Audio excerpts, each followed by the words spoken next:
ànd naa ak ki nga doon wax parce que man du ma tudd nit ku nekkul ci kile ku bu dama li ma bëggoon bu nekkoon nit dafa toog ma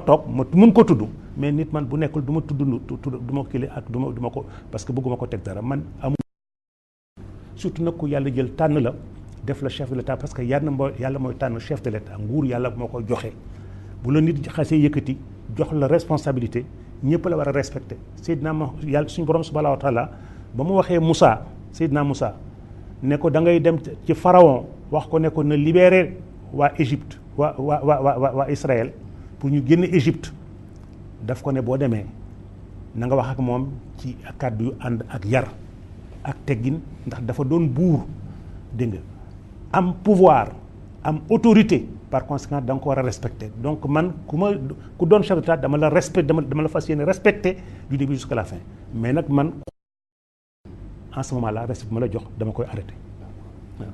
waaw. incha allah professeur Iba Der Thiam maître Baye Jacques Diop yow itam nga bokk ci ñi nga xamante ne collaborateur Abdou Diouf la ñu woon moom itam mu am lu la dépendre ci biir te loolu itam nekk ay wax yoo xamante ne ci livre bi peut-être bokk na ci yi nga xamante ne dérangé na la parce que sa réaction gis na ne da nga ne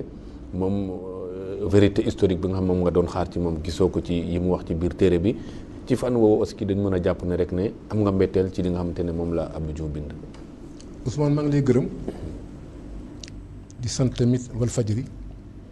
di nuyu Sidi Lamine Niass di ko sargal ci taxawaayam yi passé lim fi dox ci jéego yu rafet yu baax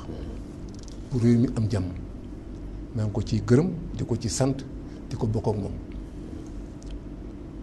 Ousmane man yàlla daf maa dimbali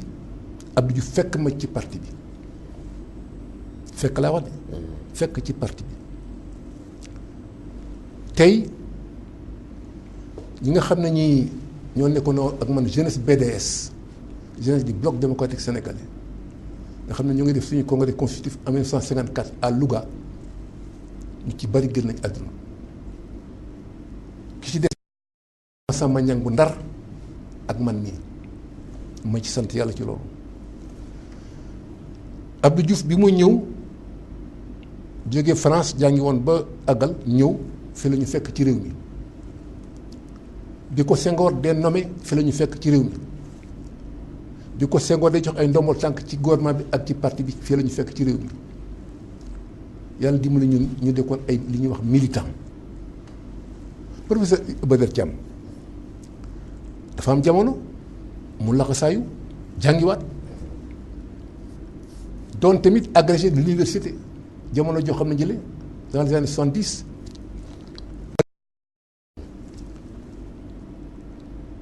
Babacar Cissé Ndiaye mii yàlla dimbali ko moo am xam-xamu géopolitique mooy donc rafetlu li ma bokk ak ñoom plateau bii président Abdou Diouf à quelques jours de ñuy ubbi sommet de la francophonie 15e sommet nga xam ne moo nekk ci bopp bi di sénégalais président Macky Sall bëgg ko sargal réew mi tamit préparé woon pour sargal ko rendre ko hommage mu bind lim bind di ci ŋàññ ay nit bu la woon ak ñooño kon tey liñ naan dina ñaaw président Macky Sall dafa ne ñu rendre hommage Abdou Diouf moo tax mu def lépp pour que sommet bi ñu tenir ko Sénégal mu doon sommet bu mag waaye la waaje waxoon tache noire sur l'ordre de vos étoiles moo ko dal Abdou Diouf parce que moo na xaar sax ba sommet waaye sommet baa ngi ñëw mu génne téere boo xam ne bile eh bien polémique la defarul day yàq defarul day xaste defarul day indi loo xam ne lii jéebaane la te ñun tamit ak moom la woon nag ñun la woon ak moom.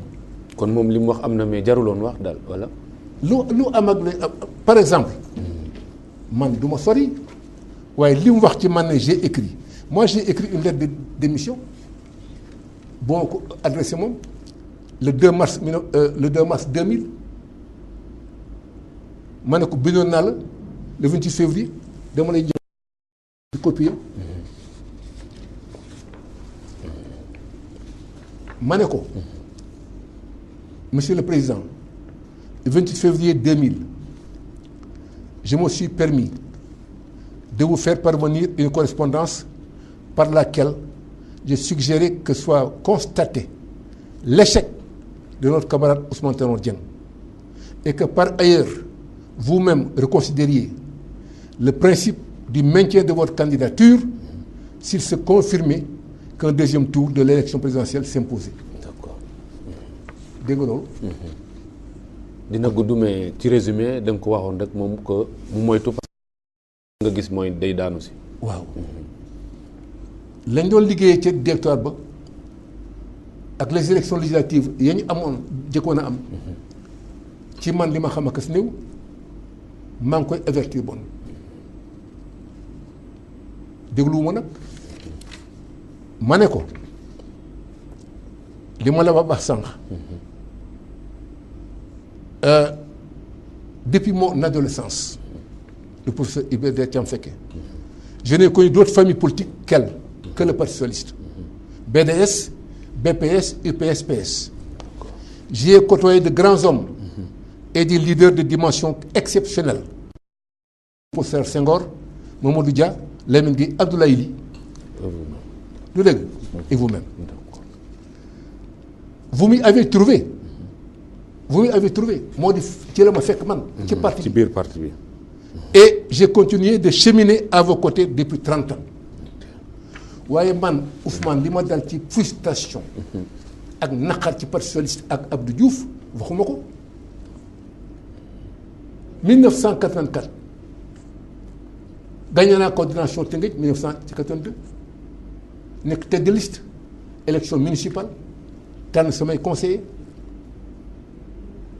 boole ñëpp Mamadou Diop ñu investir ko Dakar mu dem élection tamit gagné Aliou Samb ca Pikine même chose moom tam mu dem gagné ma gagné man ba pare ñu war a ma installé maire ñu ne ma déedéet duñu installé yow Tëngéej mel ni dëj ñu installé keneen. ci suffrage indirect ba. ah ci suffrage indirect bi. non conseillers yi wala ñoom ci xam nga booba temps. amagul parti bi mooy installé. ñu yónnee commissaire politique bu tudd François Bopp yàlla na ko yàlla yërëm. ancien ministre des sports. salle de fête bu Tëngéej ñu ne kat parti bi nee na du la. c'est lii way Abdou Diouf la loolu ñaareel ba loolu 1996. damay tëb sax lu bari. waaw ci rapidement ci congrès ba. 1996. congrès ba amoon. ak tamit man ñu imposé ma découpage sama coordination Tëngéej ñu dañ koy découper en 3 découper ko au profit de ñoo xam ne ñi amuñu defuñu compétition ñu ne joxal diw. Tëngéej moo Kaolack ñooy dimension à peu près ak Thiès yooyu on les a pas découpés waaye bay sax il faut ñu découper ko pour affaiblir ko Abdou Diouf la woon loolu. te yooyu feeñul ci mémoire yi yow jàppoon nga ne détails yu war a feeñ la. waaw kañ. d'accord comment il a géré le parti. nekkoon na ko géré. ñu jógee fa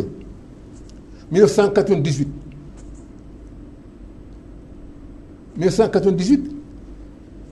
lu garaw moo di ne man ak li ma yàlla defal ak li ma ancien ci parti bi depuis BDS ak li ma am akas néew ak li ma am ci mbooloo ñu ne dañuy tànn président conseil régional voilà ñu teg ma fa jël keneen ku dëkk Bargny jël keneen ku dëkk Bargny te Tëngéej ak Bargny benn lañ sax waaye Tëngéej moo doon tête de pont tête de file ci département. Ousmane bul gaawantu loolu waxu ko ni mu géré parti bi ba parti am jafe-jafe ba ñu dem ba à la défaite waxu ko 98 boobule la lu bari feeñ. mooy passage yu ñeneen ñi ténor yi génn ñoom ñëpp yow itam entre deux tours yi nga bàyyi ko dem dinañ ci ñëwaat léegi kon ci épisode. bismillah. Babacar Justin Ndiaye yow mi nga xamante ne itam gis nga mémoire yi xam nga itam doxalinu Diouf fekke nga ci lu bëri ak bi mu jógee ci pouvoir est-ce que livre bi da ngaa jàpp ne lu baax la pour mën a joxe beneen visibilité ci lecture politique bi nga xamante ne war nañ ko am ci 20 ans gestion Diouf. maa ngi lay gërëm Ousmane di kontaan ci li ma bokkee plateau bi ak le professeur Iba Der Thiam et Mbaye Jacques Diop qui est un monument du Parti socialiste. Man Abdou Diouf sequñ dara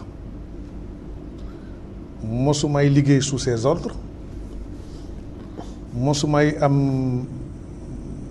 des relations d'adversité ak moom. Je n'ai pas eu aussi le privilège d'être son ami bon nag livre bi su ma koy yër di ci waxtaan dama koy def comme un observateur avec toute la distance requise parce que Abdou Diouf ci biir livre bi incriminé wu ma man je ne suis ni incriminé ni concerné le professeur Iba Der Thiam ak le président peuvent réagir avec vigueur, c'est logique. Man, je réagis avec une rigueur analytique. Moi, je préfère faire un voyage dans les dédales et les labyrinthes des mémoires d'Abdou Diouf. Am na it lu xaw a difficile ci mémoire et le professeur Iba Der historien la xam na ko am na benn borom xam ne na l'histoire est le produit le plus dangereux que la chimie de l'intellect ait produit et créé. En dehors des dates et des faits bruts, le consensus n'y fleurit pas. Xam nga bonne histoire. C'est le produit le plus dangereux que la chimie de l'intellect ait créé. En dehors des faits bruts et des dates, le consensus n'y fleurit pas. Ce qui veut dire que l'histoire, elle est forcément controversée. La preuve, c'est que moom nettali na benn xeex boo xam ne bii ni mu ko nettalee ak ni ko Djiboka nettalee du benn te pourtant ñoom ñaar ñëpp ñu nga fa woon te moom moo présidé woon réunion bi te it ci démarche Abdou Diouf am na lu ma ci xaw a jaaxal parce que ñas ne na ma te moom mu fekki ko jarul mu wax ñas ne na ma bul nettali waxi jàmbur nettali sa wax ñas ne na ma kay moom directement fekke woon na ko moo présidé woon réunion bi et combien l'histoire est controversée par Djiboka ne na pesuñ ma maître Doudou Ndoye ne na fekke naa ko dañ ko dóor kurpeñ ay kurpeñ sax. alors Abdou Diouf ne dañ ko pes alors kurpeñ pes te pourtant ñaari dóor yi niroowuñ et pourtant ñoom ñëpp ils étaient témoins ils étaient là ça c'est un type de difficulté le second type de difficulté moo di la méthodologie maîtriser wu ma ko parce que en matière d'histoire de mémoire ou bien vous avez un stock d'archives ou bien vous avez une grande confiance en votre mémoire maanaam il faut avoir la mémoire ferme et non spongieuse il faut nga am mémoire bu ferme. bañ a digérer dara. voilà. xaw ma Abdou Diouf ban méthodologie la utiliser donc là aussi j'ai un problème d'appréciation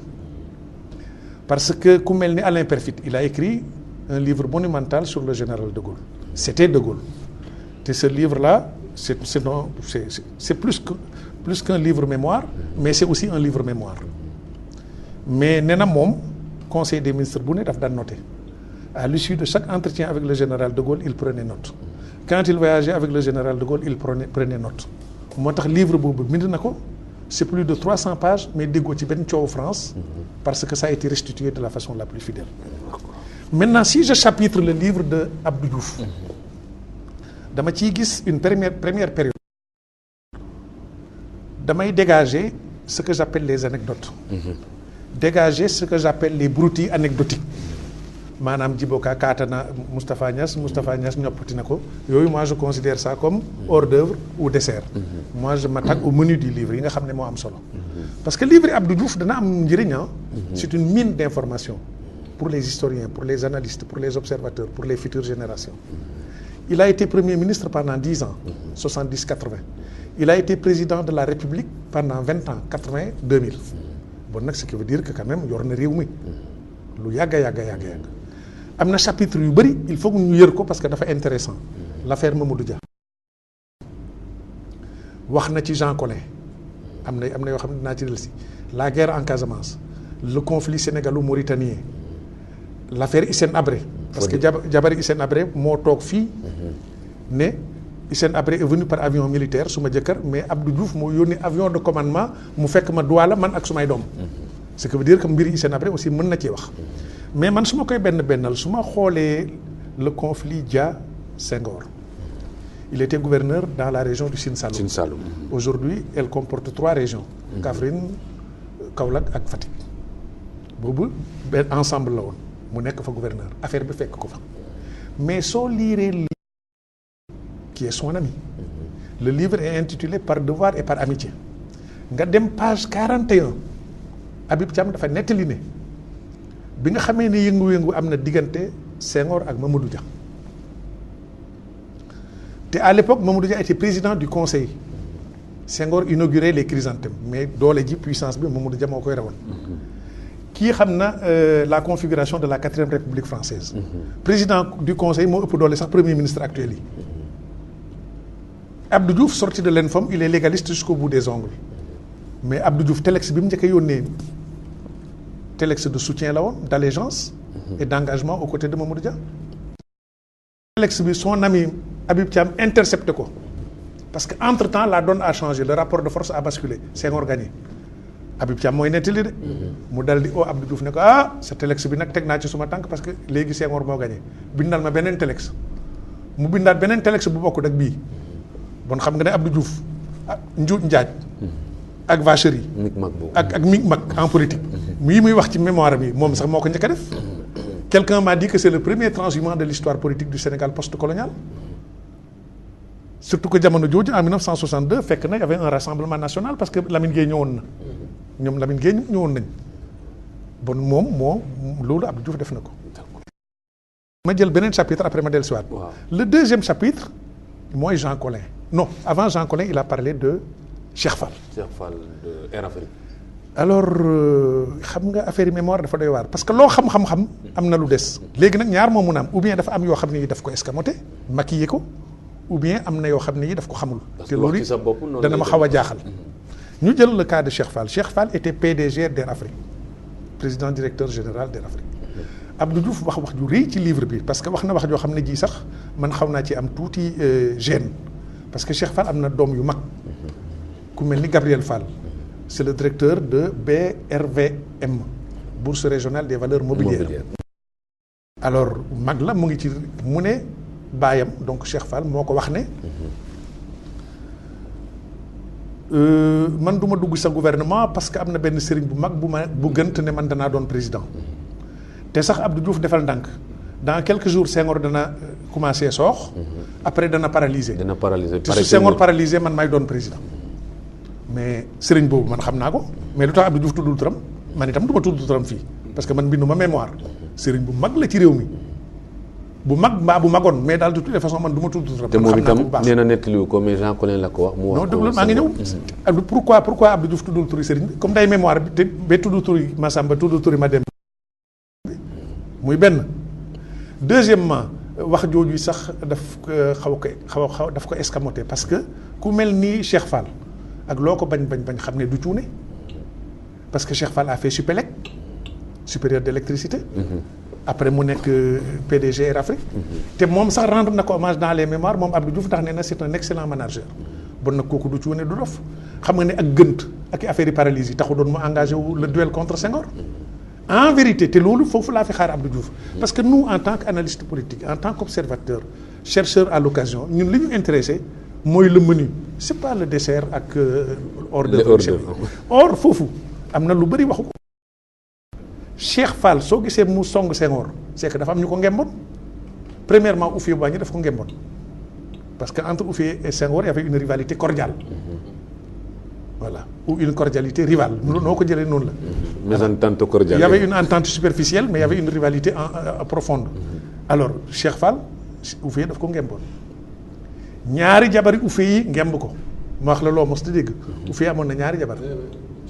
Thérèse ak une sénégalo-malienne bu ñuy wax Bintou Silla qui était la fille adoptive de Amadou Hampâté Bâ. l'écrivain. Voilà xale boobu sax dafa dee ci circonstances yoo xam ne bëgguma koy relater fii parce que Houphouët kilifa la bon alors ñaari jabar yooyu muy Thérèse Cheikh Fall. Troisièmement Antoine Veil le mari de Simone Veil nekkoon ministre Giscard d'Estaing te joxoon turam la loi Veil maanaam IVG interruption de volontaire de grossesse. Simone Veil Antoine Veil moo nekkoon PDG UTA gannaaw bi UTA dañ ko intégré ci Air France moom itam dafa nekkoon ci complot bi. ci complot finalement quand Pompidou a été informé Pompidou moo donné un coup d'arrêt nee na Senghor c'est mon condisciple du ma nangu ñu poignarder ko dans le dos alors mu arrêté ko. xam nga man yooyu. ñu mel ni ñun foofu lañ doon xaar Abdou Diouf. mais ñu génneel ñu ay jibuka ñoppati na ñas pes na Massamba alors. léegi nag après dañ dellu si ci cas yi Jean Collin ak dellu si ci cas yi yeneen Hissène Habré yoo xam ne yu yaatu la. Professeur Iba Der Thiam parce que Abdou Diouf tolloon na ci ay jamono moom wax na ay jafe-jafe nee na dafa gouverner ci jafe-jafe ci réew mi régner ci ay difficultés fii ci réew mi te mu nekkoon nit koo xamante ne comme ni nga ko waxee am na fu ngeen ko féete woon taxawu ko déggoon nañ fi ay kosabaat wax na ne Serigne Cheikh Tidiane Sy am na mouvement bu mu créé woon pour jàppale ko yow créé woon nga fi à l'époque Abdou ñu doy est-ce que kon yow lii nga gis nii tey dafa nekk ci li nga xamante ne liiroon nga ko démb ci Abdou Diouf wala lu la bett la nu mu génnee nii. li ma gis nii tey am na ci lu ma bett am na ci lu ma bettul ndax moom la Babacar Justin wax tout à l'heure Mbaye Jacques Diop wax ko amul ci dara loo xam ne mun naa ko dindi gis nga kilifa dafay am comportement kilifa te ku nekk chef d'État africain Sénégal da nga war a lire ñi la jiitu Lamine Gueye dafa nekkoon un homme politique Sénégal bind itinéraire africain mooy ay mémoire am di raconter jaar-jaaram amul benn waxi caaxaan wax ju ñàkk fayda benn xuloo bu teraateur boo xam ne boo ko di nga ko ci jéppi bu ci nekk tagg na ci sax ay noonam ndax raconté na ne benn bés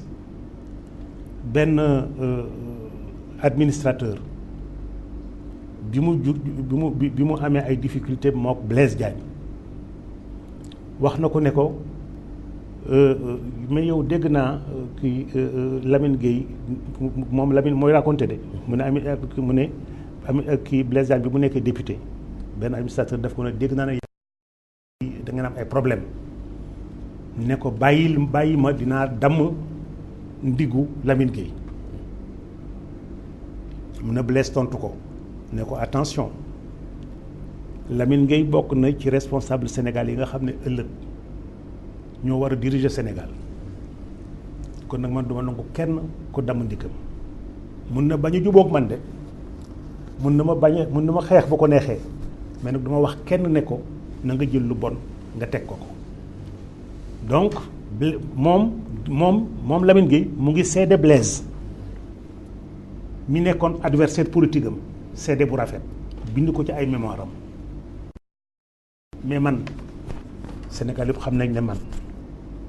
suma àdduna yëpp dama ko jëloon consacré ko pour servir enseignement ak servir les enseignants ba nga xam ne musuma def dara ci àdduna loo xam ne demul dans le sens de servir l'enseignement et servir les enseignants servir les enseignants tax na ñu tëj ma kaso ñetti at révoqué ma dégg nga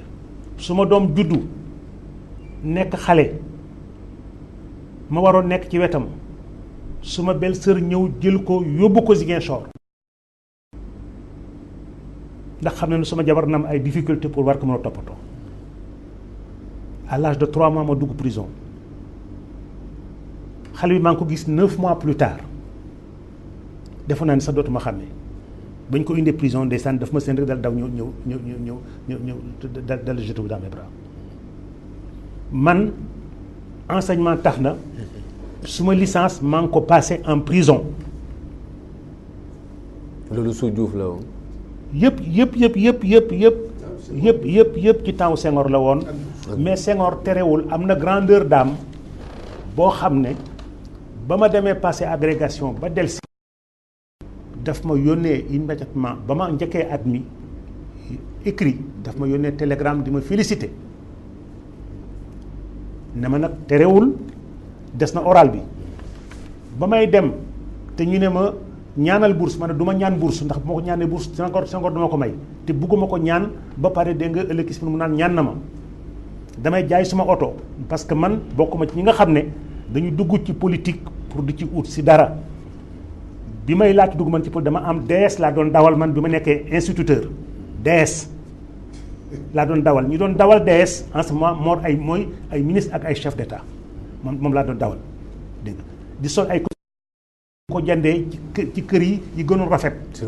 dégg nga dégg nga bu ma jaaraan avenue William Ponty naan taxaw di ma seetaan dégg nga par conséquent man doonuma nit koo xam ne man politique daf ma appauvrir fa ma nekkoon ba ma nekkee enseignant ba tey fa laa dëkk ba tey ma consacré suma vie ci corps enseignant bi may dem ma ne damay jaay suma kii la ñu ne ma non da ngay déposer bourse ma ne du ma ko def ndax Doudou Ngom du ko nangu te kii en même temps également gouvernement bi du ko nangu ñu ne ma si parce que yow dugg nga université ba génn chaque fois yaay doon major sa promotion am mention bien wala très bien par conséquent da nga war a demander maintenant boo xam ne en ce moment là moom il n'est pas un démocrate mais ba ma demandé bourse boo ko Doudou Ngom waxee dafa xam nga lu Senghor wax daf ne àndul ak man de wante il est sérieux il faut donner la bourse Doudou Ngom jox ma bourse bi ma dem ba ma admee moo ma njëkk a yónnee télégramme de félicitation ba ma admee oral ñëw moo ma njëkk a recevoir ne ma leen rek la doon xalaat mooy am possibilité un jour un agrégé ma teg ko à la direction de l'école normale supérieure comme tu es agrégé dama la bëgg a proposer direction de l'école normale supérieure ak weer wi ñu nekk di weeru Muharram ma wax ko ne ko mais ka fa nekk il fait partie des premiers professeurs africains te itam gisuma war ko remplacer te itam man jàngee naa économie supérieure mu nekkoon suma directeur ama benn xarma yàlla ak moom ça me gênerait que ma remplacer ko mu ne ma que nga d'accord ci ak nga bañ ci d'accord moom de toute façon dama fas yéene dindi ko ma ñëw wax ko suma waa syndicat ñu ne ma kon nag na nga nangu bés bi nga xamee ne moom ci la ma recevoir di ma wax yooyu le même jour fekk na Amadou Makhtar Mbow UNESCO téléphoné ma wax ma ne ma jëlal avion nga ñëw Dakar Paris dama la bëggoon nommer directeur du bureau d'études et de programmation à l'UNESCO muy ñaari proposition yi ma ne non du ma dem UNESCO damay toog fii pour servir mon pays place bi ma Makhtar Mbow waroon jox UNESCO comme ma fa remplacé mu ngi tudd CNAP agrégé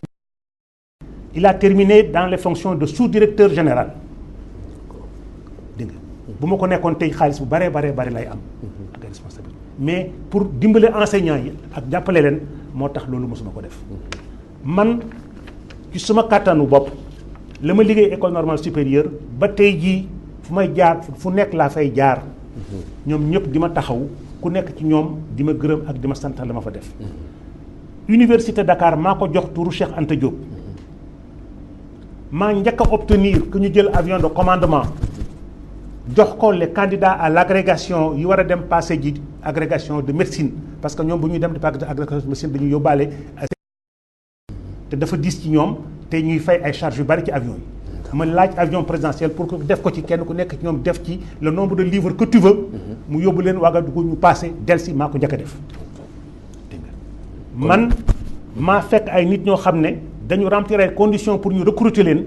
ñu bañ leen recruter dégg nga ma dem seeti dégg nga ñi ko war leen ne leen loolu benn yoon kii am na xam-xam def na thèse am na doctorat war nañu ko recruter kenn warul bañ ñu recruter ko ba ñu obligé recruter leen li may wax ñi may wax ñu ngi toog di ko dégg. ils sont témoins ñu ngi dégg. ñu ngi may dégg nii. bu nekkee kon bu waxee ne am na. ma wax la rek may ma rek ma jàng ma dégg. jàngalekat yu taxaw amuñu possibilité am ku leen toppatoo ñëw yegg si amuñu fu ñu war a loger wala feneen ma oo leen ñu ñëw ma jël suma oto jox leen ko dégg nga ne leen dem leen wër ak ñoom Sénégal këroo kër ngeen di seet fu ngeen amee logement bés bu ngeen ko amee ngeen jël leen yóbbu leen fa parce que bëgguma gis un enseignant bu am grade bu mag di nekk ci mbedd mi di taxaw dégg nga. Université Dakar maa ko jox turu Cheikh Anta Diop pour que jàngalekat yi mun a avancer maa fa créé presse universitaire de France c'est-à-dire structure boo xam ne ku bind boo demee ñu imprimer la ko parce que jàngalekat xam nga enseignement supérieur loolu mooy tax ñuy avancer dégg nga maa éducation nationale maa décidé ne at mu nekk bu ñu voté budget ba pare damay jëlaat ci suma budget faculté ma bu ne ma jox la 10 millions pour nga mën a jënd ay livres pour renforcer sa bibliothèque dégg nga man bi ma nekkee ministère éducation nationale maa defar ne ku jógee France ñëw war a jàngale ci Dakar nekk assistant dégg nga am ay jafe-jafe dama lay accueillir ci hôtel université autoriser la coût nga di fa lekk gratuite nga di fa lekk pendant 1 mois au tarif étudiant dégg nga ñu loger la kii ba nga mën a am stabiliser mën a ut kër ba am ko di nga door a mën a continuer ak yeneen ak yoo xam ne amphithéâtre université maa ko jox turu Xaali Amar Fall waaw nga xam ne suñ cosaan la dellu siwaat ci ñun mu ngoo kon yow say mémoire tey boo ko daan bind ci université dinaa nekk loo xamante ne lu volumineux la dire que man nit war na nga ne nit war na am promotion man naan nañ ko parce que souligné na ko ci mémoire yi ne Abdoulaye Bathily bañ ko bëggee def assistant loolu mooy jéem a boole ay nit dégg nga jéem a yàq deru nit dégg nga ak jéem a indi ay réeroo ci biir ay nit dégg nga mënuma la wax li ma jot ci ay lettres ak ci ay SMS de gens qui sont témoins de tout ce que je dis là di nga di ma exprimer seen solidarité ak ne ma bu ñu waree témoigner daañ taxaw ñun témoigner di nga pour wax ak lii ak lii ak lii. kon yow loo bañoon ci enseignant wala nga xeex ko daal yow da ngay jàpp ne injustice wala sur des principes mais nekkul ay question d'homme. mais man mosuma loolu dafa man sax ku ma mos a gis man xam ne man fu ma nekk maa ngi xeexal bi ma nekk éducation nationale 156 mesures laa jël pour le corps enseignant.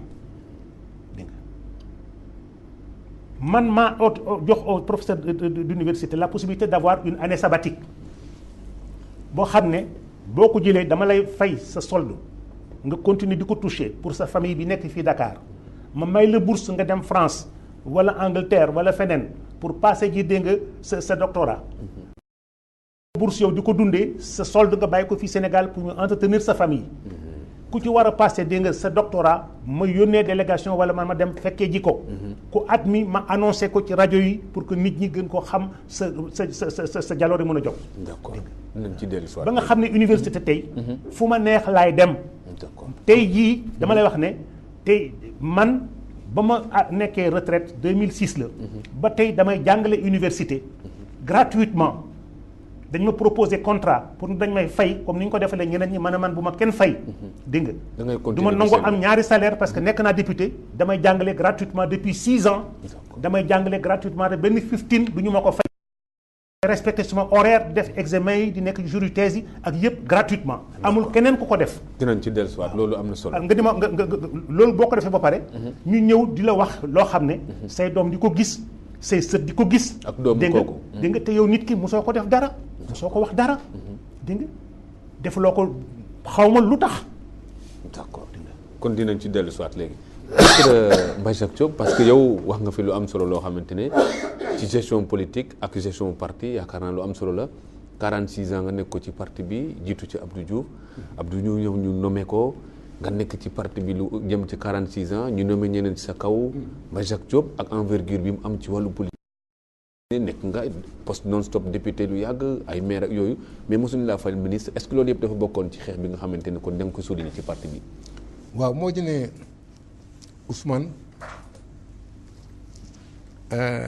man je suis un militant yàlla baaxe ma ba mu nekkee xëyalu góor am fukki at ak juróom-ñaar daa dugg ci BDS Senghor bloc démocratique sénégalais Maurice Guèye yàlla na ko yàlla yërëm maire Tëngéej moo ma dugal ci loolu kon Abdou Diouf bi mu ñëw ci gouvernement bi ci fi la ma fekk man ma doon responsable de jeunesse BPS UPS PS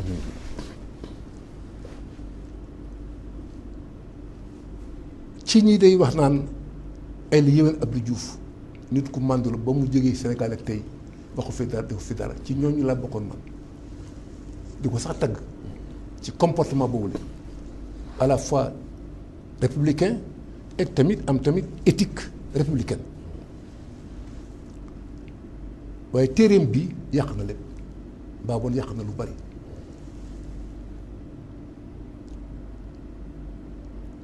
bu nee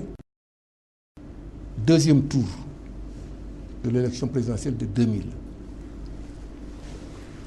am na ñoo xam ne ñii ba ñu gisee ne Abdou Diouf dem na deuxième tour la ñu buubu seen bagage commencé jël seeni bagages en catimini alors pour ànd ak Ablaye Wade mu ne Mbaye Jacques Diop foofu la ma dugal waaye nag Mbaye Jacques Diop bind na waaye waxoon li ma bind dama bind lettre de démission. liir nga ko sànq waaw. agul. c'est clair moom leer na li nga wax. bind nga ko tontuwul nga bindaat ko nag. démissionné mais agul lettre bi. day gudd waaw parce que temps bi. il faut que nga indiwaat ay yeneen passage yu ëpp solo ci affaire bi parce que yow. li la ci war moo bëri au PS. en passant par le BPS et l'UPS, j'aurais accompli mon devoir et n'aurais jamais été pris en flagrant délit de déloyauté. Je m'en vais donc la tête haute. 3 jours avant le scrutin, on a saccagé mes 2 maisons à Rufisque. Parce qu'une fois de plus, j'étais en première ligne pour vous. C'est là un témoignage éloquent qui se passe de commentaires. Tous mes amis à Rufisque et ailleurs se disent déterminés à me suivre pour continuer le même combat ailleurs. Je vous prie de bien vouloir accepter ma démission à compter de ce jour du Parti socialiste. xam nga lii bon lu leer la moo di ne wax la du ne man dama nëbbutu ak tamit luy ba jar caam fee fekke lu justice bi tamit xam man ba ma bàyyee itam PS dama toog sama kër Moustapha Niasse fekk ma fa Abdoulaye Wade mii fekk ma fa extra rus na boobu jàmm naa ànd ak Abdoulaye Wade Moustapha Niasse la àndal ñu def campagne fal bañ ca jógee Abdoulaye Wade proposé ma dugg déet dama créé sama parti muy PPC dem aux élections législatives am député doon député. door a fusionné ak. waaye bu ba fusion bi ñëwagul ba yéen da ngeen gaaw loolu xam nga loolu mooy raccourci boobu la. ñaxa njaay rek ñu ne alors fii la jógee dem na ci Abdoulaye Wade non man Abdoulaye Wade damay wax ne. dañoo dox ba daje ma jëkkoo ci parti jëkkoo xam luy parti Abdoulaye Wade bi bu créé parti en 74 fekk na man ma am responsabilité dans le BPS du PS et le PS kon ba loolu amee demuma man Awa Diop mu ngi may dégg sama jigéen boobu la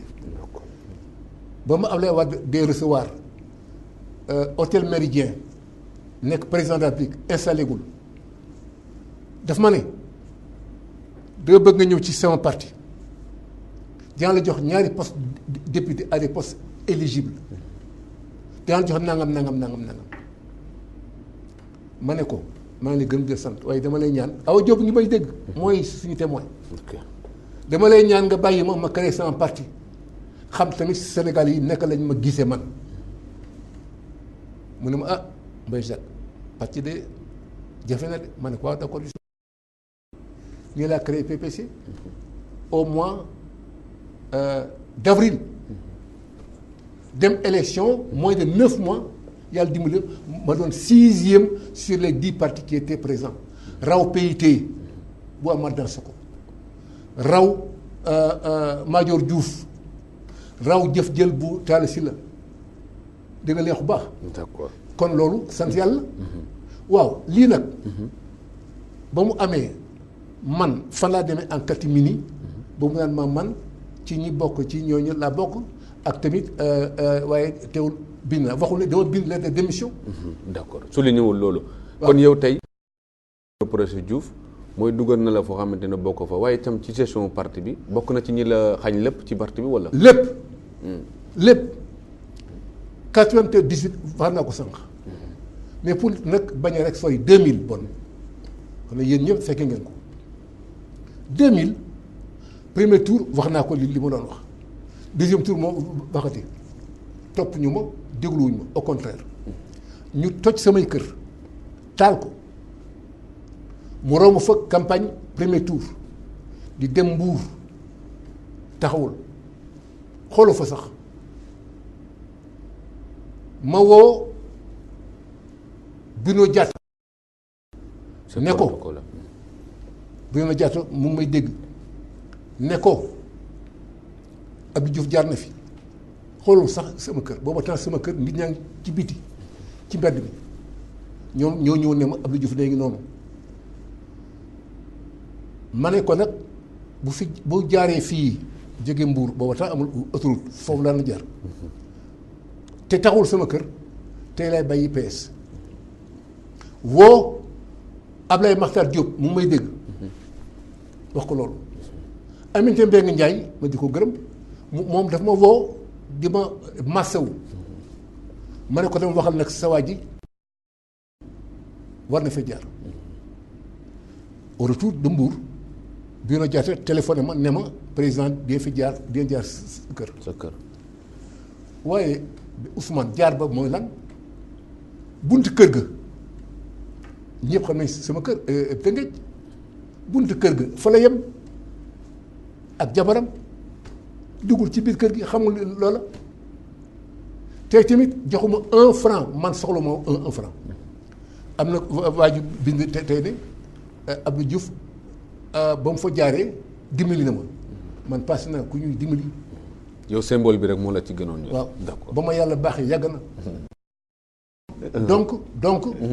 déedéet attention. ma ne joxuma 1 franc ñaar ma ko tam 1 franc soxla ma ko sax. d'accord ba mu fa jaaree tamit dugul ci biir kër gi fa la yem. ci bunt bi la yem te fekk yow la nga ko jiwoon jàpp nga ne. waroon na waaw ma jeexal foofu rek. waaw rapide Ousmane. meeting ba mu jëkk a def moom premier tour ca Tëngéej maa ko organisé par maa doon le responsable du parti maa ko organisé am ñetti fan au stade di dama ko ñëw di mobiliser mu ñëw meeting de campagne gërëm Mamadou Diop gërëm Mar Diouf gërëm Aji Aram Diène ba sax di sax taasu sax naan Aram Diène daf maa saf maa ko sax mu saf ma exa yëf yi kenn xamul ne Mbaye Jacques Diop ñu nu ma woon d'assister à la mise en scène de Mbaye Jacques Diop mooy ne man dama wowoon gaa ñëpp ñi ma daan opposé man te ma daan leen battre chaque fois ma ne ko tey nag ñii ñu ngi nii jubóo na ak ñoom mu ne ko c'est une mise en scène publiquement tudduma taasuma gërëmuma ndax si ndaw daal nga ko defal daal. bañ fa jógee mes camarades de Rufisque m'ont dit il faut qu'on se voit li ñu daj ci waa ji doy na sëkk il faut qu'on parte dem Foundiougne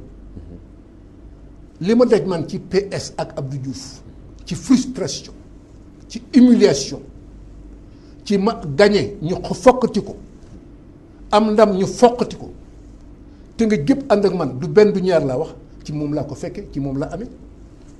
te loolu feeñu d'accord nañ ci ñëwaat léegi maître Mbaye Jacques Diop Babacar Justin Ndiaye kon mémoire yi comme ni nga ko doon waxee sànq am na lu bëri lu mu nar a feeñal ci lecture politique waaye itam ci wàllu histoire nga xam ne parce que tey Diouf ni mu bindee ci livre bi day wane ne kon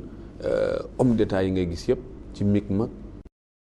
ca la ñuy togg ca la ñuy toogal seen i nit wala boog yow amoo lecture boobu parce que tey jii ni mu wane intrigue yi bëri ci biir wane na ne toogaayu nguur daal ci Afrique ba léegi ça pose problème surtout au Sénégal. bon lecture boobu sax kenn mënu ko cee génne parce que Talleyrand daan na wax ne en politique la trahison est une question de date. on a trahi hier on trahit aujourd'hui on trahira demain.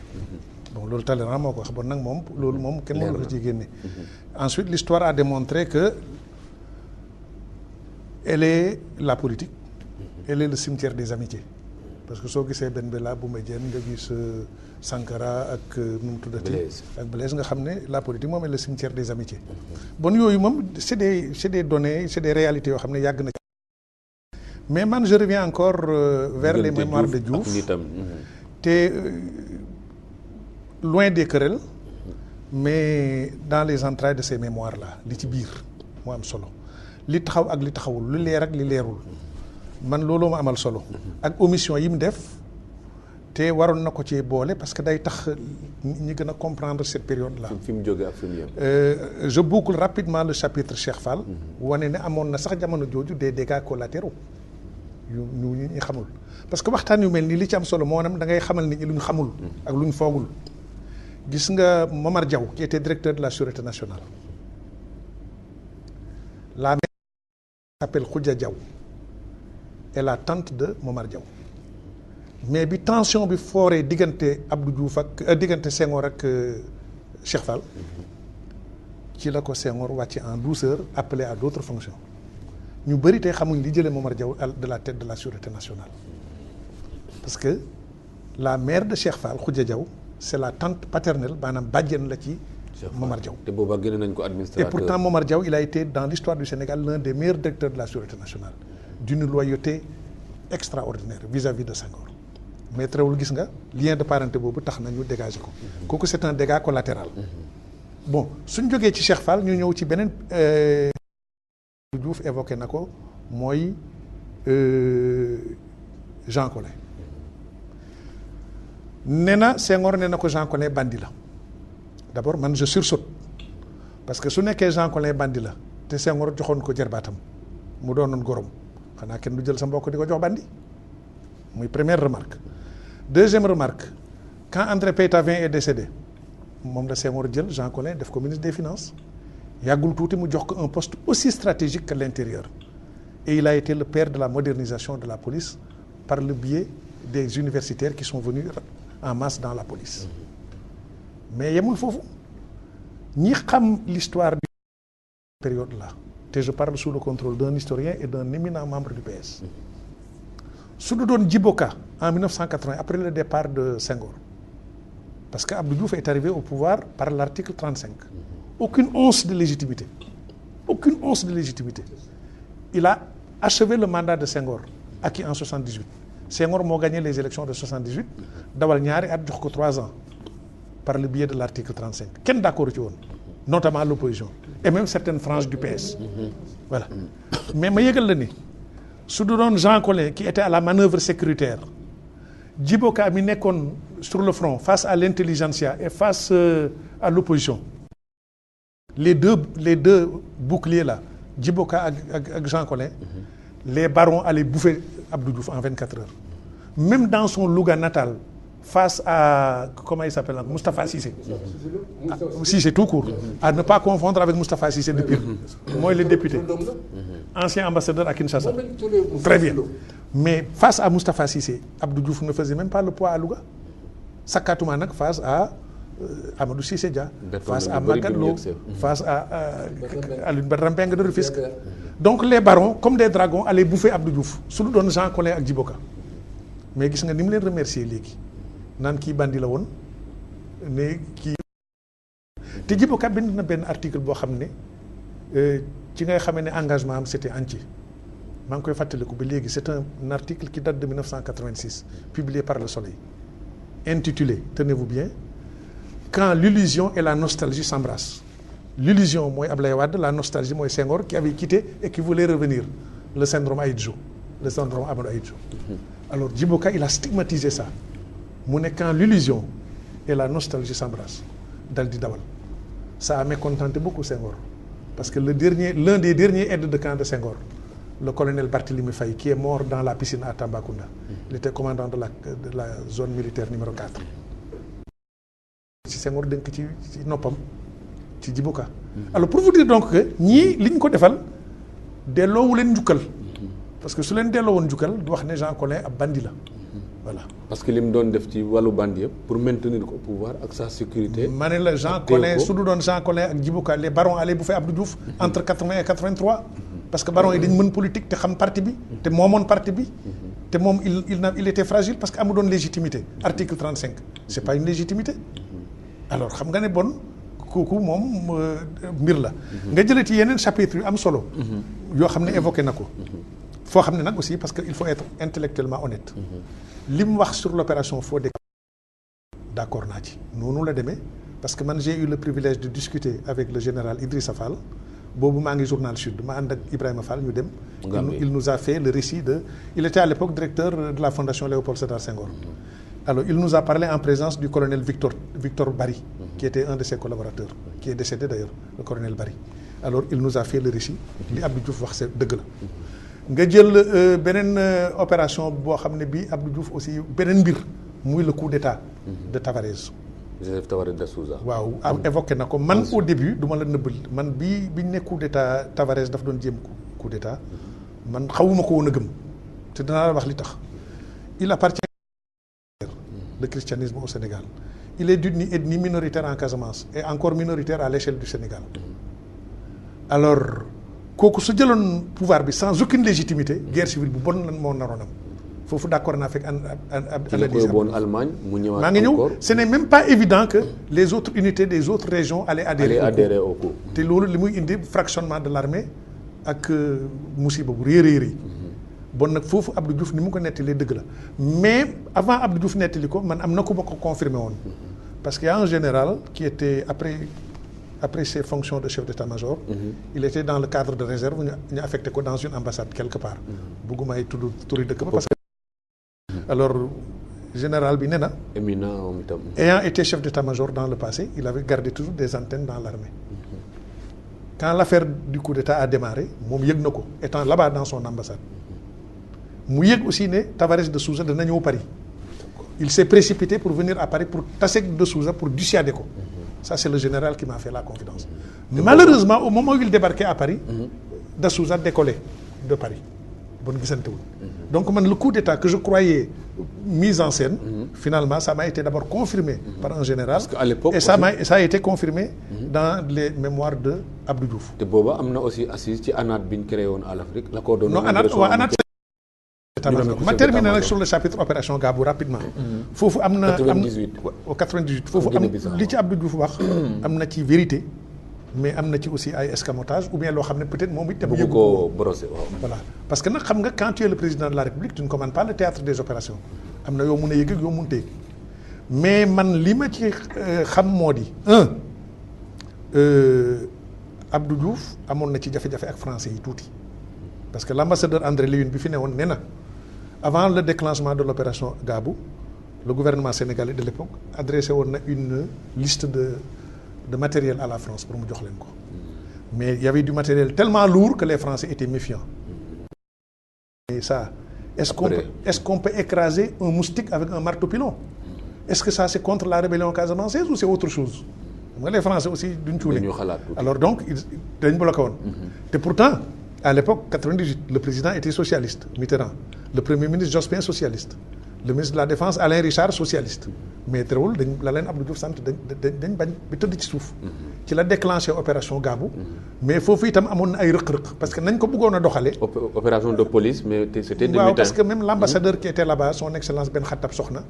amoon na ci ay discussions yu xaw a tàng ak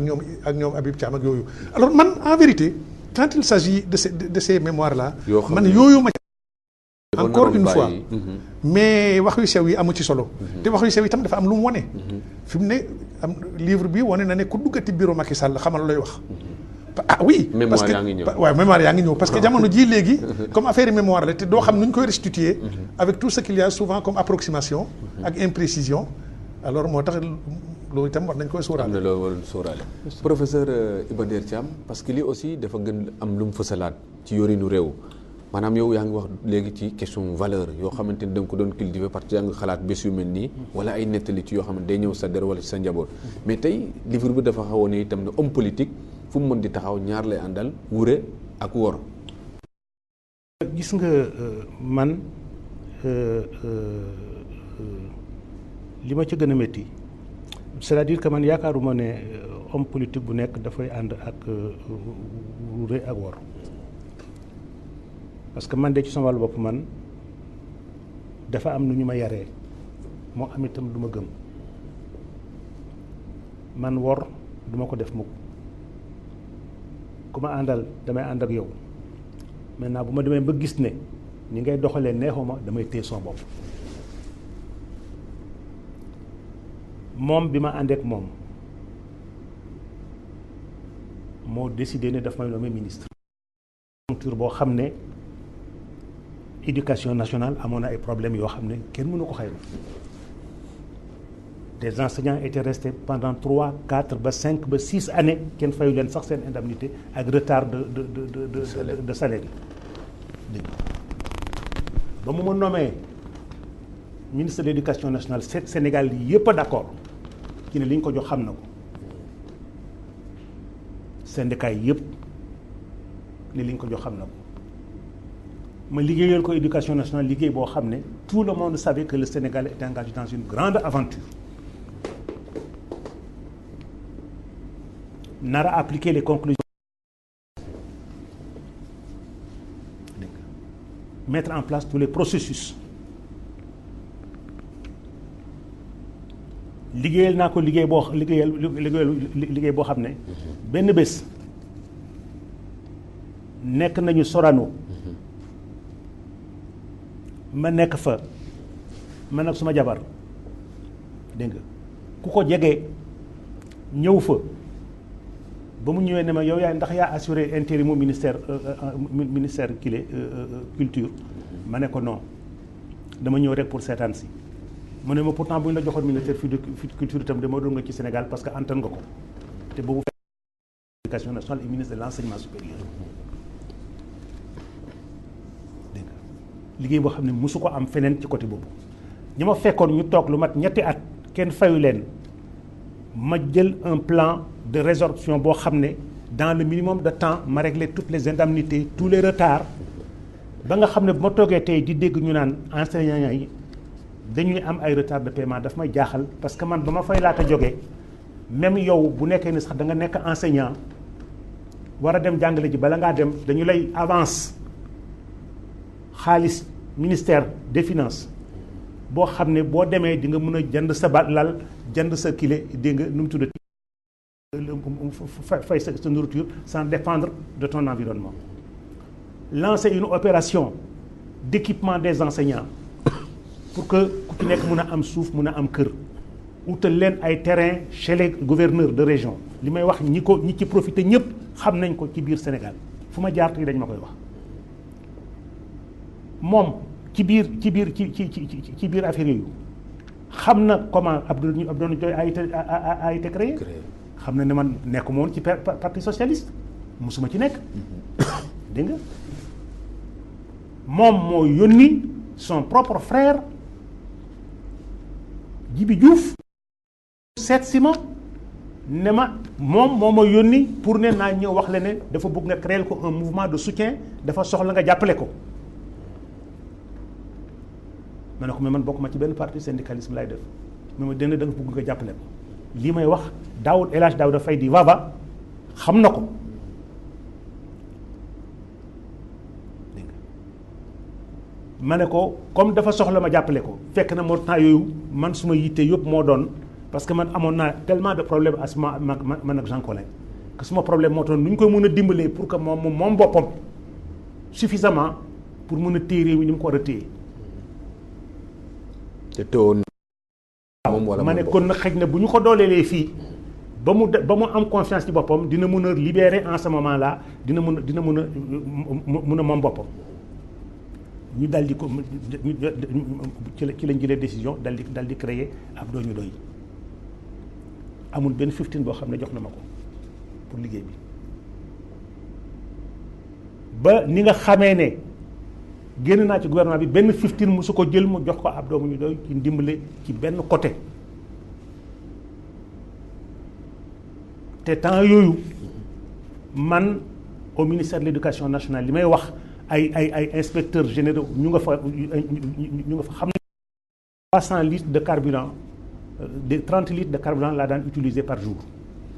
pour vulgariser moom. waaw dégg nga 30 litres de carburant te ñu ma jiitu woon 2000 litres de carburant dinaa utiliser par mois man may utiliser 30 litres de carburant par jour muy 900 litres par mois pour oto yi ma amee woon dégg nga bi nga xamee ne dem nañu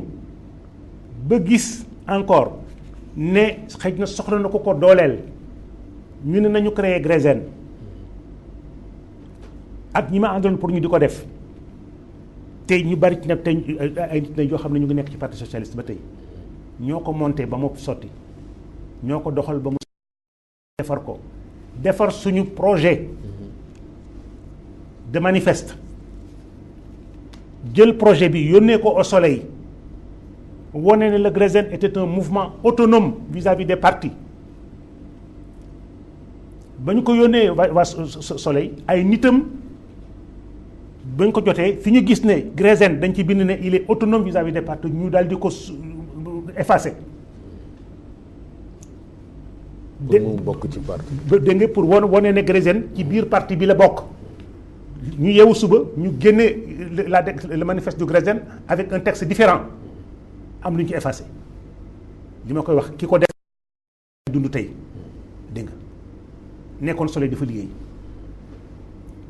musuma taxaw loolu ma joytu ko fenn mais dès le départ noonu lañ yàqee suñu liggéey dégg nga muy trahison bi gën a mag dégg nga ak yeneen ak yeneen ak yeneen. kon léegi bi ngeen ko libéré ba moom boppam. ak métit yi nga xam dañ ma ko doon teg à cette époque là. Jean Collin di ma ko teg bu xamee ne kii su ma am naa problème ak moom sax mu dal di ko jël. oo ko ñëw dimbale ko peut-être jox ko xaalis nommé ko lii nommé ko lële et cetera dégg nga suma directeur des bourses Lopez benn collaborateur am saaga ko ci bureau am dégg nga ne daf koy dóor mu téléphoné ma wax ma ko ma ne ko defar rapport mu bind rapport ma bokkale ne moom itam na def rapport moom itam pour mën a tontu. mu def rapport pour tontu ma sanctionné ki nga xam ne moo menacé son chef de service. ne nañ ko ramener de Paris à Dakar ba ko Collin yëgee jël décision dal di ko arraché du ministère de l'éducation nationale. dégg nga nommé ko au ministère du tourisme à Paris pour m'humilier et annihiler. bi ma bëggoon def ak yeneen dégg nga ak yeneen yoo xam ne yëpp dégg nga yoo xam ne nga yéeg yu nga fekkee ko nëbbu ko teg ci sa tànk xam ko amoo fitu corriger ko te mu nit ki la liggéey boo xam ne mënuloo ko te sa àdduna bi yëpp taxaw di ko wax. kon loolu moo leen mujj boole. dégg nga ak non yooyu dama la bëgg wax ne. suma ngor daf ma mayoon yu mel noonu ma doog ma di ko ma wax ko dund ak d'accord. waaw parce que man dañ ma yarin woo xam ne di nga am na loo xam ne bu may toog bu doon dee sax du ma ko wax kon nag bu nit ki amee ngoru moom ne pat waxu la dara wax dégg nga ne pat waxul dara dégg nga wëlbatiku yow di ko inventel ay affaires yoo xam ne ak di jëm a yàq deram dégg nga ak di ko jëm a booleeg àdduna dégg nga loolu mooy li gën a garaaw ci nit te di ko def ci âge boo xam ne wóor na leen yow da ngay dem sa kanam borom nga def ko avec l'intention ne damay def lu bon damay def pour faire mal pour nuire dégg nga te nit ki am doom am jabar am ay mbokk am ay xarit yëpp nga ne malgré tout naa ko def pour yàq deram ak kilim mais dama xamul nit ki lan nga ko def ba mu mën a teg lu mel noonu. kon am na ci état bu mu la dugal parce que am na ñuy dégg wolof sax ñu ne ni nga ko tontoo dafa xaw a fort. ni mu kii mais nekkatuloon moom daal mais lan moo gën a garaaw wax nit ku mel ni man nga ne nit dafa décidé ne du kile du jàll ci am promotion dafa yàqal doomu aadama. dégg nga Sénégal yi war a am promotion nga ne du am promotion waaw te nee na remplir na critères yi waaw. ab coxor xaw faa dox waaw. te loolu sax bu ko waxee sax dafa war a sax ne xamul sax ni règlement universitaire yi di fonctionner parce que règlement kii la avancement yi ñu ngi koy décider au CAMES ka fa nekkoon Mamadou Sall la tudd dégg nga Sénégal bu ne mun na ko téléphoner laaj ko ndax man mun naa jël contact ak ñoom di leen wax ci benn jàngalekatu Sénégal. d'accord di nga. Sénégalais war a dem passe ji agrégation CAMES ma dem di négocier ji ci ba am l'avion présidentiel. pour ñu yóbbu ñu jël ko yóbbu leen gratuitement. avec l'ensemble de leur bibliothèque. pour ñu def ce qui ne s'est jamais fait dans l'histoire de l'université. d'accord waaw. nañ ci dellu soit léegi. maître Mbaye Jacques Diop parce que Abdou Diouf gars yu bëri dañ ne ak intelligence am ak li mu yor ci xam-xam ak expérience bi mu am ci nguur téere bu mu bind waroon na nekk téere boo xamante ne comme ni ko Babacar Justin Ndiaye souligné loo ci téye rek day doon loo xamante ne day duuf lool ci wàllu taarix des fi tey ak ëllëg mais dañ gis ne détails yi mu génne aussi dañoo jàpp ne peut-être am na lu mu jàppaloon ay nit ñu àndoon ak moom ñu mel ni yéen wax waruñu ko woon mënu ko woon ñàkk a génne. prolongement la ci congrès sans débat bi nga xam ne dafa amoon 96 mu jàppal ay nit. Ousmane gis nga dinaa def benn détour. Senghor contrairement au professeur. man mooy sama aussi la ci politique man je suis un syngoriste. mouvement des jeunes du BDS ñi ko créé ci la bokk dama wax sànq ne gannaaw man ak Massamba Niang ca Ndar ci ñi ko créé woon fàttali moo ci keneen ba BDS dafay fusion ak UDS RDA lu préfet Iba Thiam fekkee c'est-à-dire Senghor def fusion ak Abdoulaye Kabari Thierno Ba ak ñooñu le ñu tuddee parti bi booba temps BPS Bloc Populaire Sénégalais ñun xale yi ñu ne ñu tamit def leen congrès ñu def congrès en 57 à Thiès amoon na ndaw moom may dégg moom lañ faloon secrétaire général man moo doon secrétaire général à l'organisation et à la propagande amoo Racine Ndiaye yal na ko yàlla yërëm nekk suñu trésorier général ñun ñett ñooñu de ñu tànn ñu pour ñu nekk membre du bureau politique au titre des xam nga booba temps ana Abdou Diouf ma ne booba temps ana Abdou Diouf mu ko France di jàng ñoo ànd ak Senghor bon ak réew mi 57 loolu dama tëb 54 ba 58 ñu def au mois de janvier fusion BPS ak PSAS bu Lamine Gueye au Colisée à Dakar créé donc UPS Union Progressiste Sénégalaise moo di kàngam yi ne woon ci réew mi yépp Ablaye li ñoom ak Ablaye Ba ak Senghor ak Mamadou Dia ak ñëpp. intelligentsia bokk benn parti. booba temps PA yi judd na 57 waaye PA yi amuloon solo 57 la ca Thiès septembre 57. Majmoud waaw Majmoud Diop dëkkoon Tëngéej 58 boobule mu di une année charnière une année importante bu am solo ci le général de Gaulle ñëwaat au pouvoir en France après l'événement du 13 mai 58 ci la demee defaraat une nouvelle constitution mooy la constitution de la 5e République bii nekk tey en vigueur ci la tamit Senghor def tamit à Cotonou parti du regroupement africain man ma am chance bu day ni ñu boole ma ca délégation ba waroon dem Cotonou fekkee ko. ñu nekkoon en ce moment-là. yéen ngeen nekkoon festival à Bamako. à Bamako. waaw. de la jeunesse d'Afrique. de la jeunesse d'Afrique. ñu naan Ablodé Bathia ñun ñi naan. Amba yi Elta. waaw boo waxtaan ana Abdou Diouf. boobu mu ngi jàng di waaj. waaw. ñu jógee ci loolu ñu ne nag il faut que comme ñun nous avons pris l'option à Cotonou de dire indépendance immédiate premier mot d'ordre deuxième mot d'ordre troisième mot d'ordre confédération des peuples libres et égaux Abdoulaye li woon loolu ñu ne bon léegi nag comme dañuy rentrer bu ñu rentrer nañ def bureau politique ñu def ko pour nag dañuy teeru nag De Gaulle xale yi nag yéen a koy teeru kooku c'est un pan de l'histoire bu am solo pancarte ya ak banderole ya ñun ñoo ko defarlu kër Ablaye Diop imprimeur parce que nous étions la section sénégalaise du PRA du parti de regroupement africain Ousmane bii jaar ba yàlla def nag ñu am indépendance Abdou Diouf door a ñëw 60 ñu def ko gouverneur Justin wax na sànq jaar-jaaram foofu la waaye loolu intéressé wu ma li ma intéressé mooy dafa ñu fekk ci parti bi ñun ñu sonal Senghor jox ko tamit moom pouvoir bi moom Abdou Diouf parce que ba ñuy son di créer ay comité ki section ak i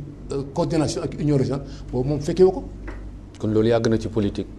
lan ci. maanaam nit ñi nekk di liggéey ba mu yàgg mu am profil beneen bu feeñ ñu dénk ko lépp. waaw waaye loolu tamit c'est pas légitime du yoon tamit kon ñun. mere ko Diouf moom mu gis profil mu doy ko. waaw tànn ko xam nga sànq professeur tudd na Ablaye Ly 58 boobule ci la bàyyi mook ña mu àndaloon ak ñun ñëpp ci la ñu def manifeste du PRA bii ñu ngi ko defar le 20 septembre 58 à Rufisque pour wax. pour être non ñun jot sa réew ñu pays wala wax moom sa réew. mais pour être fidèle au modèle du congrès de Cotonou. sama tulu ngi foofu parmi les 57 signataires. mu di un moment important de l'histoire de notre pays ci réew mi bañ ca jógee EPS éclaté ñun les partisans du non ñu ànd ak PRA Sénégal ñenn ñi toog EPS man nag pour l'histoire Badara Mbengue André Guébert Ousmane Alioune Sylla Ousmane Ngom ñoo ñëw jël si ma Tëngéej ne man ak yow ñëpp mën nañu dem ba mu des yow parce que yow yaay le jeune BDS waaye Ablaye Ly dem na boobu ak ñu mu àndal ba 66 lañ defaat fusion Ablaye Ly ak PRA Sénégal ñoo duggaat ci biir UPS ñu fal Ablaye Ly ministre de la santé fal am na Maxtaan boobu ministre de l'éducation fal Assane Seck ministre de la culture fal Jaraaf Diouf ministre des travaux publics ba 70 la 70 Senghor ne day nommé Abdou Diouf premier ministre Ablaye Ly ne ko yaa ngi sotti nag une génération et nous ak leneen ak leneen moo tax ba Ablaye Ly ak i Maxtaan boobu génn UPS Ablaye Abdou Diouf li ñu ko nommé premier ministre li ko Senghor nommé premier ministre moo indi boobu scission. scission à l'époque 70 foofu la njëkkee. loolu am na solo. mag ñooñu le ñu baax ñooñu le leen tax a génn tax a dem Abdou Diouf la du kenn 70 kon ñu nekk ci parti bi nag di liggéey di ko jàppale moom di ko jàppale. waaye dama wax ne man fayuma sama cër benn yoon Abdou Diouf bëgguloon parti bëgguloon militant fonctionnaire la c'était li mu xamoon mooy loolu. kon 70 mu am première scission année yi ci tegu itam Abdou Diouf comme ni ko Senghor defoon mu gën ay yeneen profil dal di koy tànn seen kaw yéen itam mu am ñu jógaat ci yéen en 98 demaat. waaw xam nga yéen vous ne retenez que ci 98 waaye am na yeneen yu fa jaar avant loolu. yéen li ngeen fekkee mooy Djibo Ka ak Moustapha Niasse rek. ak 98 waaye ñi bàyyi parti bi ndax Abdou Diouf bàyyi nañu. avant loolu ñi tamit les barons ce qu'on appelait les barons ñoom it Alioune Badara Mbengue André Guébert Assane Seck Théophile James bari nañu toog. ñooñu ñëpp Abdou Diouf moo leen mettre sur la touche tranquillement épisode la yoo xam ci dundu parti bi la mais feeñul ci li nga xamante ne mooy. te loolu waxu ko moom donc 98 pour revenir donc yéen année bi ngeen xam. ngeen fekkee. yi ñu miin ak gars yi waaw. alors mooy lan congrès sans débat xam nga loolu ay wax la mu ne moom léegi mooy président wut nag un premier secrétaire waaye ñoom ñaar ñëpp nag ñu ngi ay fonctionnaire nag non du ay caaxaan parti da nga koy xam jaxasoog nit ñi mën a jaxasoog ñoom xam seeni bëgg-bëgg ñu di la fal waaye xëy rek pouvoir bi jox la ndombal tànk nga ne tey Ousmane mi lay jël teg ko fi loolu tamit ça ne marche pas moo tax ba 98 moo précipité les événements de la défaite de 2000 parce que parti nag ay bànqaas la bu yëpp daanoo rek bu bànqaas yi day dañ benn par benn finalement tronc bi rek moo fay des du taxaw kon loolu tamit je crois que ne bokk na ci li précipité sud bi bokk na ci leen précipité daanu ko parti socialiste en 2000 d'accord maître Mbaye Jacques Diop Babacar Justin Ndiaye ci li aju nag ci tànnin boobu nga xamante ne def nañ ko ci biir PS dañ gis ne aussi en politique les plus honnêtes poissètes sont mal récompensés parce que wax nga ko léegi la trahison de ci fës mais boo gisee Diouf aussi ci biir mémoire yi am na ñu mu fi cité comme des hommes yoo xamante ne souligné na seen honnêteté seen loyauté président Yaya Jammeh wax na ko yow yaa ngi doon dellu si ci Fodé Kaba léegi wax na itam ci question casamançaise bi te am na ay épisodes yu garaaw yu ci amoon ci digganteem ak France aussi dans les années 90 ba bilan sax daawoon ko woon joxe léegi ci côté rebelle yi parce que loolu sortie bu garaaw la woon ci France loolu yëpp nekk ay dossiers yoo xamante ne bokk na yi ñu doon xaar taarix bi mais est-ce que yow yii aussi nga gis bett na la ci koo xamante ne nee na day bañ aussi suba mu jóge fi ñuy jox ay version yoo xamante ne taxawuñ ci wàllu taarix ci politique. xam nga les mémoires de Abdou Diouf il y a à manger et à boire d'abord les mémoires représentent un genre littéraire bu difficile. bu difficile ndax yaa ngi wax ci sa bopp ak fi nga jaar. donc le comte Antoine de Rivarol daan na wax ne les mémoires sont aux ordres du cœur. Les mémoires sont aux ordres du cœur. Ce qui veut dire que pour moi objectif dafay xaw a jafe. C'est plus subjectif qu'objectif. te Antoine de Rivarol moo bind l'apologie de la langue française bon nag li ma xam na ko. alors te le livre de Abdou Diouf a illustré que effectivement ces mémoires sont aux ndax am na ñu mu ci tuddul muy benn joxe na ci aussi ay coups de sabot mooy ñi mu laal. ñu mu weq yu métti. te am na ci ay messages codés qu'il faut savoir décoder. Parce que Souné, Moustapha Niasse avait fait le serment que du déposer sa candidature contre lui. Tant que lui, il est candidat. Walbetiku Moustapha Niasse voyageait avec Ben Waï, un de nos ambassadeurs qui était dans les pays arabes. Mais les pays arabes, ça va du Maroc jusqu'au Yémen. Parce que nous, tout le monde sait kan la. En tout cas, il était en voyage, Moustapha Niasse, avec un de nos ambassadeurs. Un éminent ambassadeur. man defuma adjectif alors dama ne ambassadeur rek alors moo wax na ne effectivement wax na kooka ne ko du ma doon candidat contre Abdou Diouf kooku sax d'ailleurs cet ambassadeur là moo ko nettali Abdou Diouf bon alors man qu'est-ce que j'en tire comme moralité et comme déduction Moustapha Niasse a crié sur tous les toits ne du doon jamais candidat contre moi c'est une façon de dire ah Macky Sall fait gaffe hein serment de Niasse ça ne vaut pas un rouble ou bien un dalasi. Bon, il se peut qu'en 2017 Niasse soit candidat. Bon, je suis libre d'interpréter comme ça. Pourquoi Abdou Diouf a insisté sur ça? Niasse waataloon na ko wàcc ne du doon candidat contre moom. Sur le Coran. Et pourtant il a été candidat. Le message décodé le message codé est adressé à Macky Sall. Fii amul Coran waaw. Fais gaffe. Donc en 2017 Benno Bokk Yaakaar pourrait présenter une multitude de candidats boobu leçon mën nañ ko ci tirer am na aussi ay vacheries yu sew yoo xam ni Abdou Diouf daf ko escamoté parce que vacherie pour vacherie moom def na ay vacherie Senghor avion présidentiel bi daf ko de commandement bi daf ko aaye woon Senghor à un moment donné bon yooyu sax il peut y avoir des arguments en faveur aussi de sa décision parce qu'il faut être intellectuellement honnête quand on n'est plus président on ne peut pas monopoliser l'avion présidentiel bon yooyu mais dafa amat yeneen yu sew parce que te moom bind ko Senghor parc automobile de la présidence jox na fi ko fi benn oto Mercedes bi di dem Ngaparou dal di panne Sindia Senghor lii ma lay wax les habitants de Sindia mun nañ la koy nettali Mercedes bi dafa panne Senghor était obligé de venir dans la voiture des gardes du corps moom ak jabaram ñu entassé wu fa soog a continuer leur voyage jusqu'à Ngaparou alors donc yu sew yooyu aussi def na ko Senghor. yu sew pour yu sew. voilà mais yooyu aussi gisoo ko mu bind ko ci livre bi. alors moo tax ma ne encore une fois les mémoires dafa doon exercice boo xam ne bii dafa doy waar. maanaam am na ñu mu jàppaloon dara daal apparemment il fallait coûte que coûte. déet mais d'ailleurs détail pour détail contexte pour contexte